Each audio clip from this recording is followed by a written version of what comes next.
Құрметті достар, мінекей бүгінгі біздің өсімдікке арнайы арналған LED лампа деп аталады.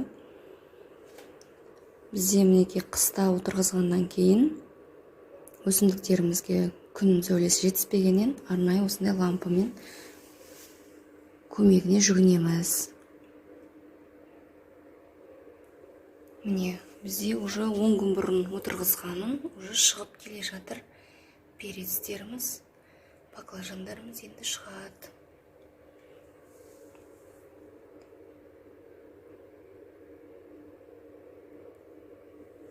Осылай төбесінен іліп қоямыз.